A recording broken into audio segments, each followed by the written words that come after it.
Assalamualaikum warahmatullahi wabarakatuh. Waalaikumsalam warahmatullahi Assalamualaikum wabarakatuh.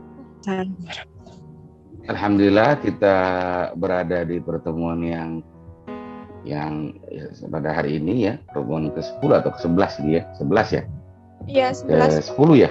Iya, 11. Ke-11 ya. Tentang sistem pengendalian manajemen, dan kali ini kita coba bahas tentang sistem perumusan strategik. Sebenarnya ini menyangkut juga kepada manajemen strategik ya. Tapi dalam konteks pengendalian manajemen kita perlu mengetahui ini.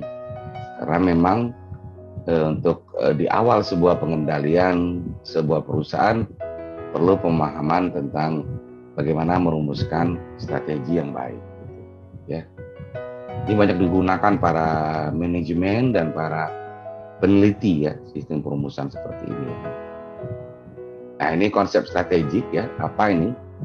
Strategik adalah pola pengerahan dan pengarahan seluruh sumber daya perusahaan ya dalam rangka untuk mewujudkan visi melalui misi perusahaan tadi ya itu. Jadi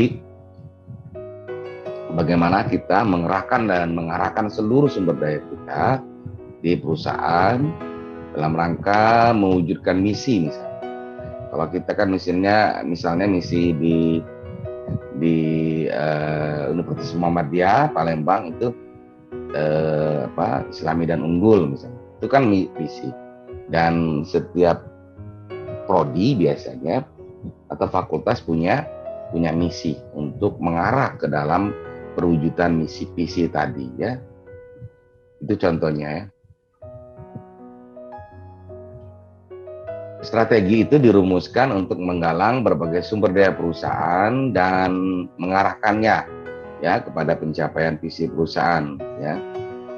Dan dengan strategi yang tepat maka ini akan menjadi kekuatan ya untuk diarahkan pencapaian visi perusahaan, sehingga diharapkan ke depannya itu menjamin atau menjanjikan ketercapaian visi yang dibangun oleh perusahaan.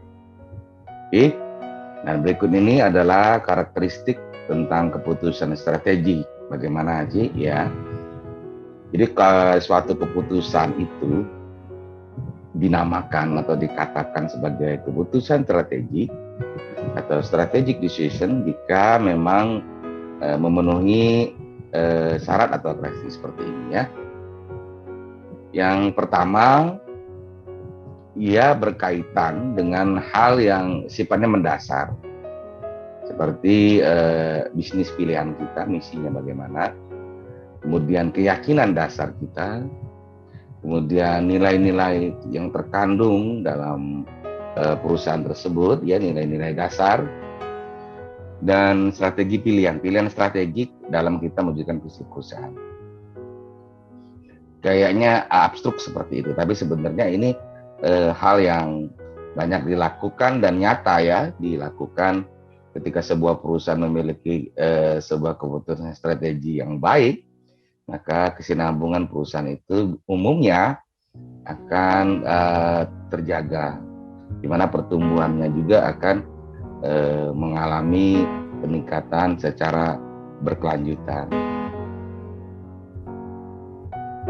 Keputusan akan melibatkan semua bagian dari perusahaan ya, dan menghasilkan ya pemerolehan dan atau memerlukan pengalusan sumber daya yang besar ya.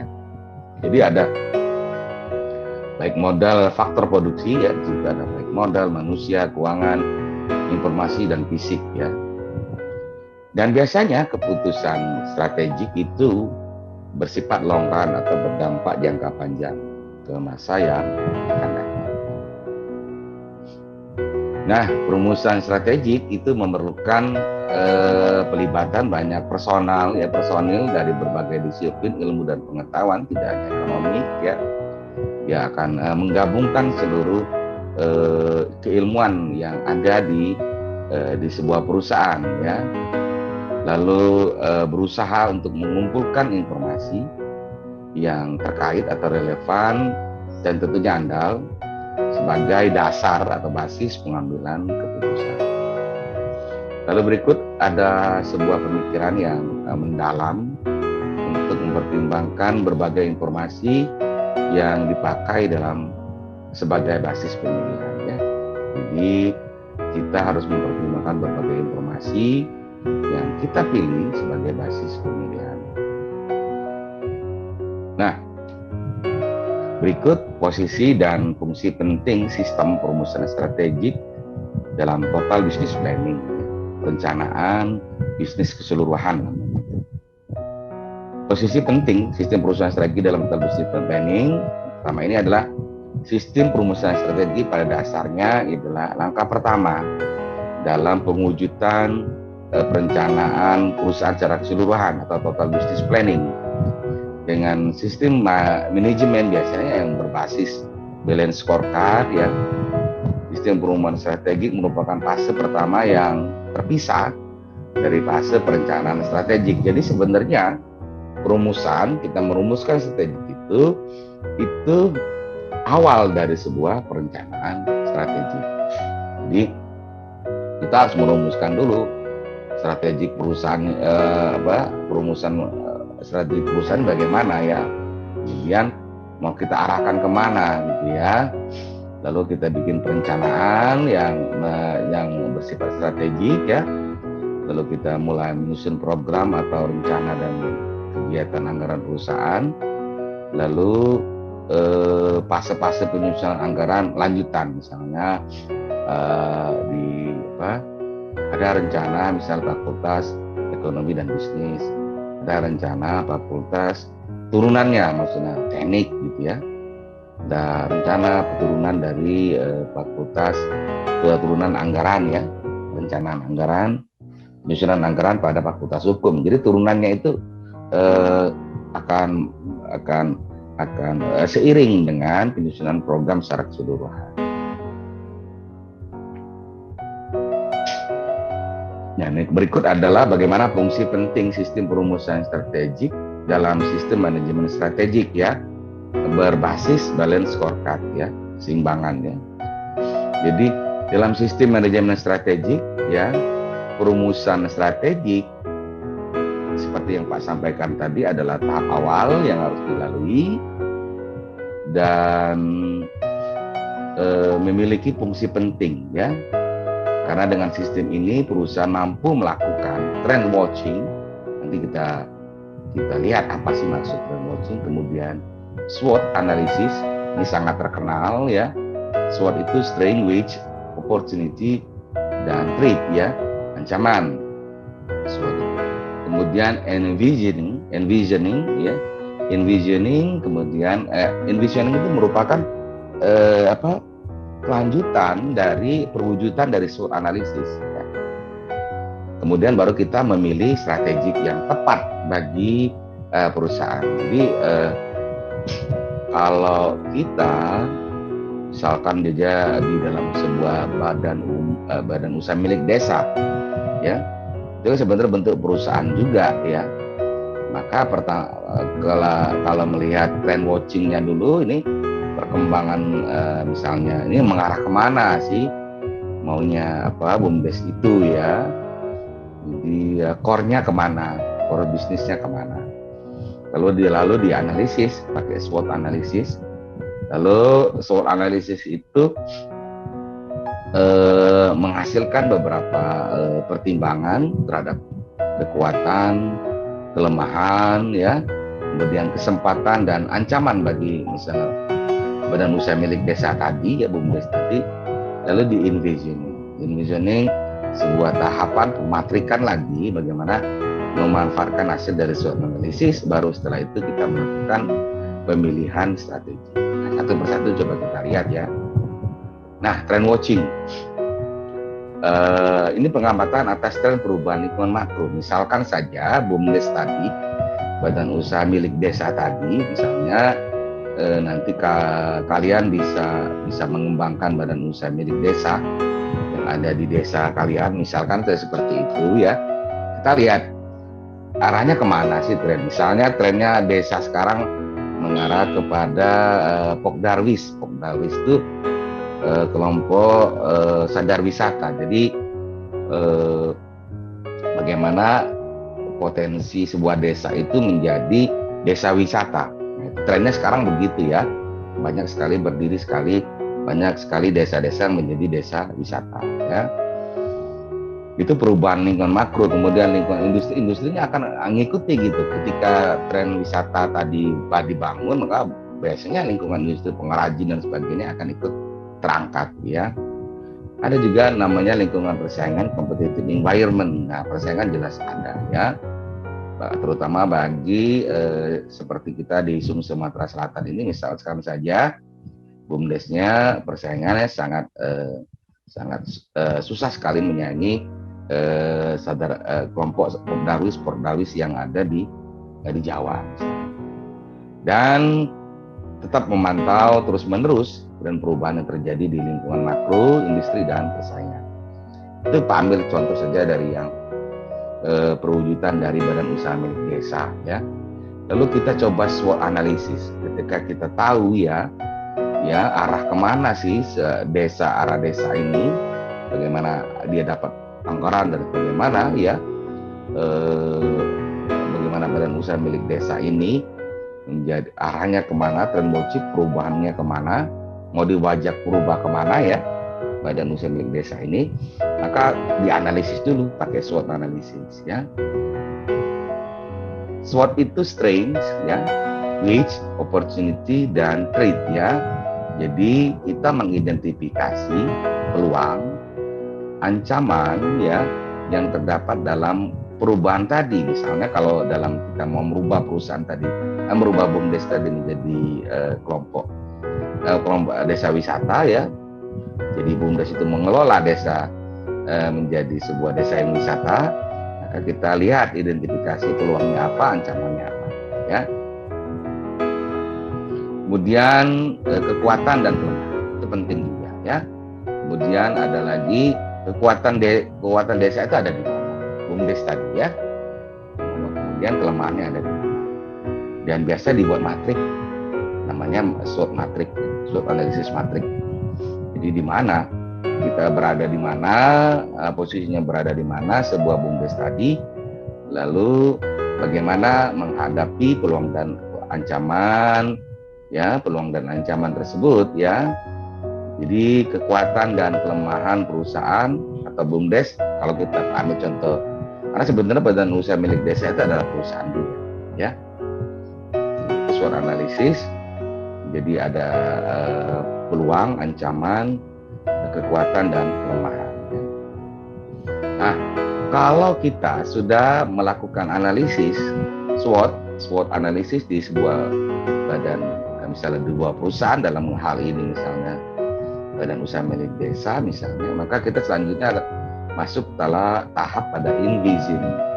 Ya, envisioning ini adalah penegasan kembali atau redefinisi ya. Perlunya kita melakukan perumusan kembali. Redefinisi ini misalnya kita merubah visi, merubah misi dan tujuannya, dan nilai-nilai dasar yang masih efektif, misalnya kearifan lokalnya misalnya. Ya, ada kearifan lokal juga pada sebuah desa misalnya. Banyak sekali ya, misalnya yang adat istiadat yang bisa ditonjolkan menjadi sebuah wisata ya. Nah, jadi ini akan masuk ke dalam lingkungan yang teridentifikasi dalam trend watching tadi ya.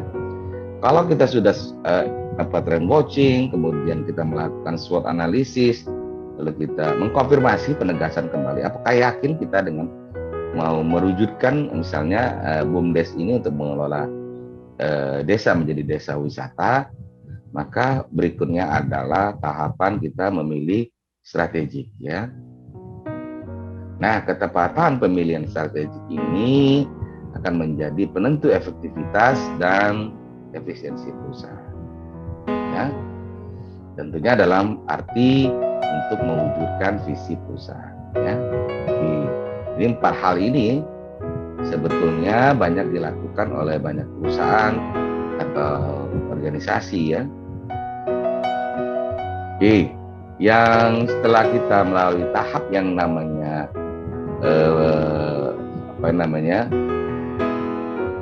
posisi, kan ada posisi dan fungsi penting sistem tadi ya dalam perumusan strategik dalam total business planning tadi.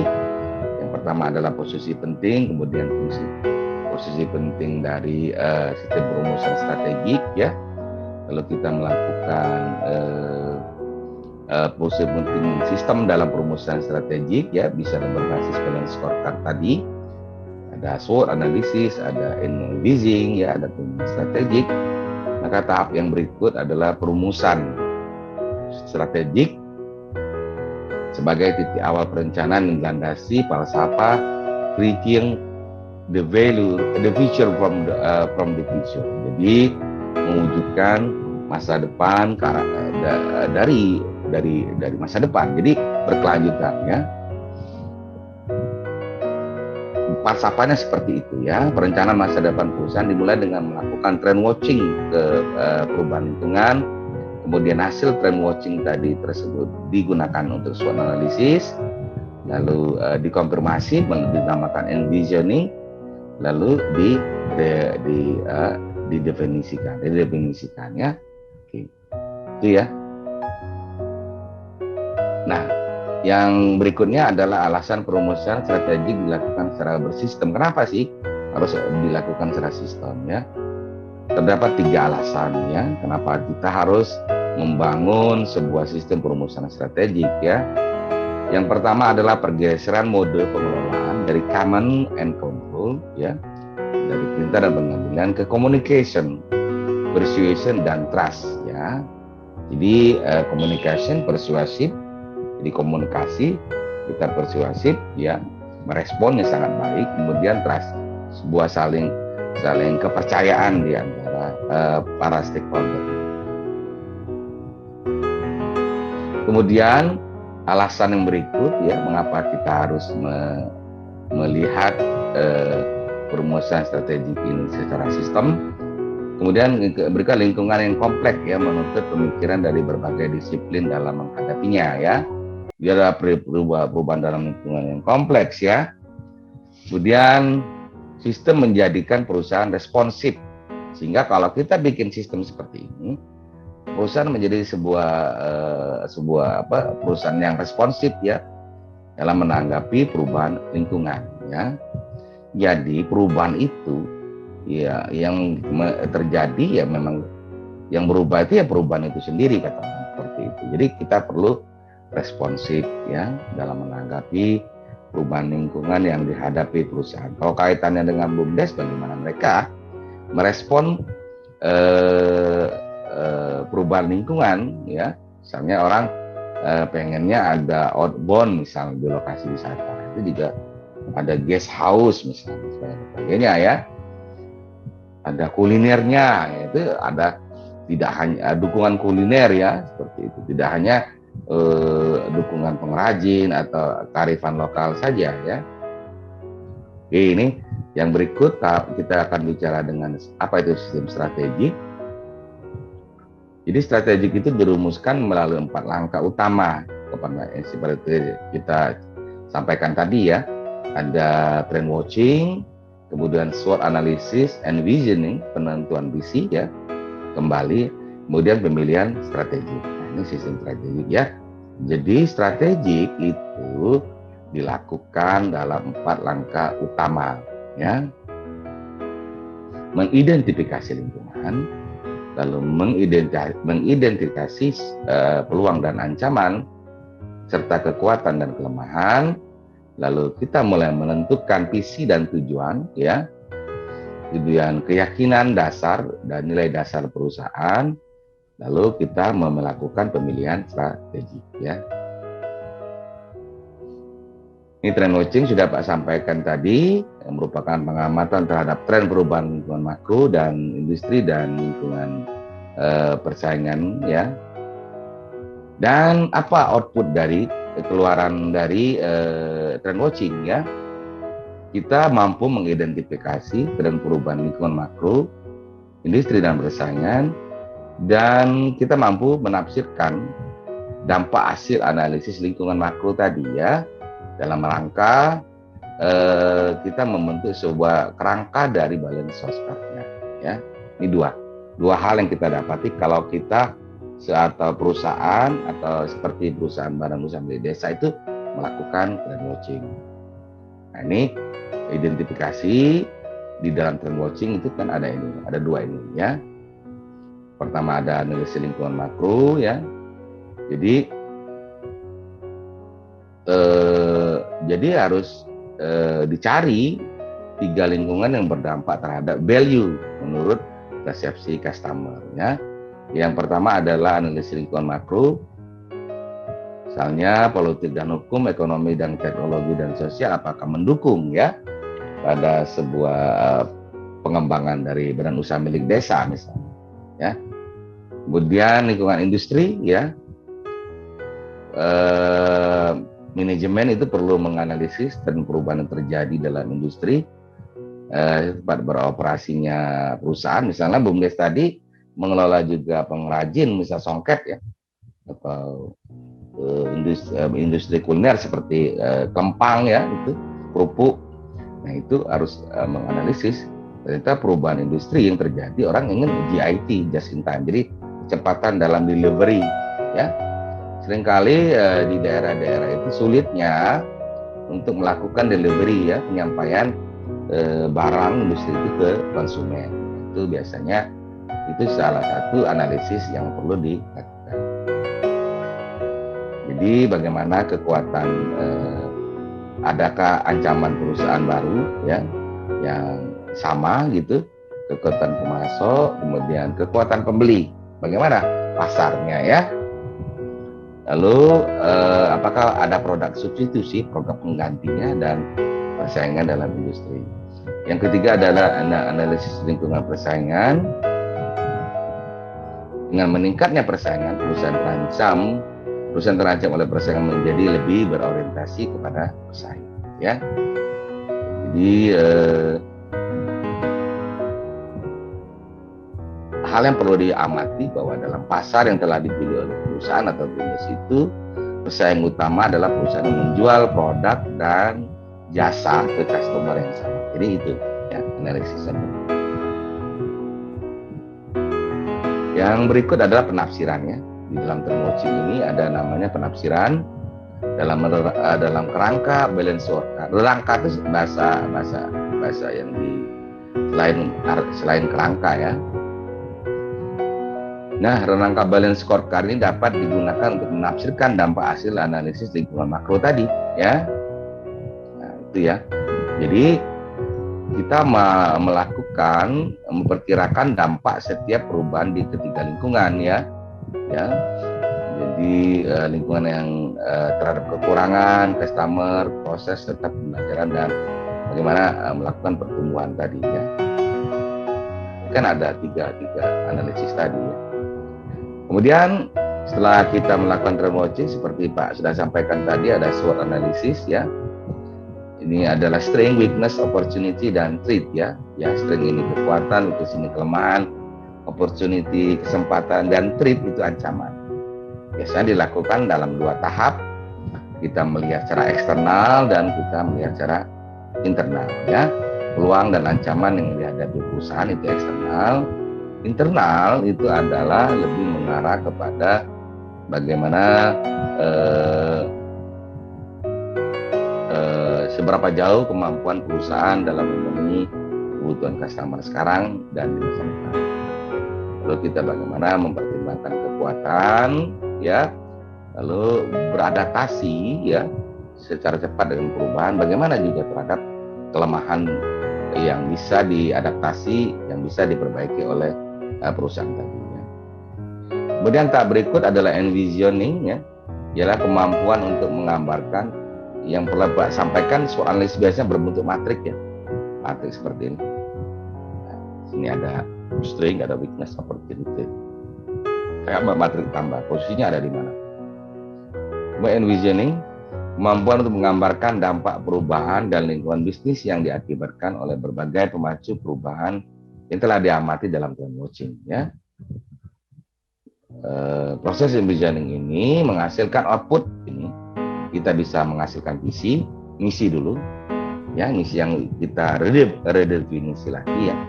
Kemudian kita bisa membuat visi, lalu kita mengeluarkan sebuah statement tentang tujuan, lalu statement tentang keyakinan dasar dan nilai dasar dari perusahaan tadi ya. Kalau dalam konteks kita contohkan ini badan usaha milik desa, sederhana saja contoh. Tahapan berikut adalah pemilihan strategik ya, dan strategi dipilih berdasarkan informasi yang dihasilkan oleh SWOT tadi ya. Apa yang harus kita lakukan terhadap hasil daripada sebuah SWOT analisis tadi ya. Proses pemilihan strategi dilakukan perusahaan dengan SWOT matrix, kemudian Swiss matrix, bisa BCG matrix ya, kemudian Grand Strategic Matrix atau IE. Jadi ini bisa nanti dipelajari lebih lanjut ya, bagaimana pembuatan matrix ini ya. Tapi rata-rata orang kalau sudah bikin SWOT analisis lalu membuat SWOT matrixnya bagaimana ya. Jadi ini pemilihan strategiknya ya. Nah, ini masalah serius ya. Di Indonesia terdapat masalah serius tentang visi, misi, dan keyakinan dasar dan nilai dasar dan strategi perusahaan. Yang pertama ya, visi dan misi keyakinan dasar itu tidak diterjemahkan ke dalam rencana kerja ya, action plan, rencana aksi, tidak diterjemahkan dalam rencana aksi sehingga tidak menjadi actualization, jadi tidak bisa diaktualkan ya. Jadi tidak diterjemahkan ke dalam sebuah aksi, rencana aksi. Jadi sebetulnya kalau kita bikin visi dan misi dan keyakinan dasar dan nilai dasar, kita membuat juga selanjutnya rencana aksinya bagaimana ya. Kemudian manajemen itu kurang memahami tentang pentingnya misi dan visi ya, dan strategi dalam pengelolaan perusahaan. Yang berikut memang manajemen tidak memiliki kapabilitas, kemampuan ya dalam mewujudkan yang abstrak dalam pengelolaan perusahaan ya. Jadi sebenarnya tujuan dari orang melakukan perumusan strategik berusaha untuk menerjemahkan semua pemikiran yang ada dari beberapa disiplin ilmu ke dalam sebuah wujud dalam pengelolaan perusahaan. Jadi bisa melakukan instruksi kerja, action plan dan sebagainya, bisa membuat rencana kerja dan perusahaan ya, seperti itu. Itu sih seringkali banyak sekali bisnis yang mengalami kegagalan memang tidak terukur secara visi dan misi, kemudian tidak melakukan SWOT analisis, tidak melakukan envisioning ya, tidak melihat trend watchingnya bagaimana. Trend watching sekarang misalnya rame-rame bisnis kafe misalnya. Nah, itu kan harus dilihat dulu di SWOT analisis ketika kita memiliki potensi untuk kafe tadi, untuk mendirikan kafe. Nah, itu sih kita lihat bagaimana kekuatan, bagaimana ininya ya, potensi yang ada ya. Ini yang berikut, keterkaitan perumusan strategik dengan perencanaan strategik. Nah, kalau kita sudah bisa melakukan perumusan strategik, maka ini ada dinamakan dengan kita melakukan perencanaan strategik. Dalam perencanaan strategik, setiap sasaran strategi tersebut ditentukan ukuran. Kita menentukan ukuran, jadi terukur ya. Ukuran pemacu kerja dan target yang akan diwujudkan. Jadi misalnya kita berusaha untuk mewujudkan apa yang telah dirumuskan oleh strategik tadi ke dalam perencanaan strategik ya. Dengan demikian perencanaan strategik merupakan operasionalisasi awal, jadi dalam tahap perumusan strategik tadi ya, yang tahap operasi awal strategik yang telah kita rumuskan dalam perumusan strategik. Jadi pertama perumusan strategik, kemudian kita melakukan perencanaan strategik, dan selanjutnya baru lakukan tahapan-tahapan selanjutnya seperti implementasi dan monitoring evaluasi. Ya, gitu ya. Nah ini hubungan bagaimana? Hubungan perumusan strategik dengan pengimplementasian. Kalau ini kan baru pada hubungan dengan perencanaan strategik. Lalu ini melihat bagaimana pentingnya perumusan strategik terkait dengan pengimplementasian. Perencanaan strategik menghasilkan sasaran dan inisiatif strategik sebagai hasil penerjemahan keluaran yang dihasilkan pada tahap perumusan strategi. Jadi ini hasil penerjemahan yang bisa jadi penyusunan program ini menjabarkan inisiatif strategi ke dalam program disertai dengan taksiran sumber daya yang diperoleh dan dikomisi untuk pelaksanaan program selama periode program yang tadi yang telah direncanakan ya. Jadi perencanaan strategik yang ini ya. Jadi perencanaan strategik ini, perumahan strategik menghasilkan perencanaan strategik ya. Lalu perencanaan strategik ini menghasilkan sasaran dan inisiatif strategik. Nah, ini sebagai hasil penerjemahan output yang dihasilkan pada tahap perumusan strategi tadi ya. Nah, kalau kita sudah melakukan perencanaan strategik, maka selanjutnya kita lakukan pelaksanaan dalam pembuatan programnya ya, program-program untuk melaksanakan perencanaan strategik tadi ya. Jadi tahapannya itu adalah perumusan strategik, kemudian perencanaan strategik, kemudian pengimplementasian. Jadi 3 hal ini yang sebaiknya sebuah perusahaan atau nanti kalian itu akan membuat sebuah perusahaan atau kalian bekerja di sebuah perusahaan. Silakan nanti dikerjakan saja tugasnya ya. Pak akhiri dulu ya. Assalamualaikum warahmatullahi wabarakatuh.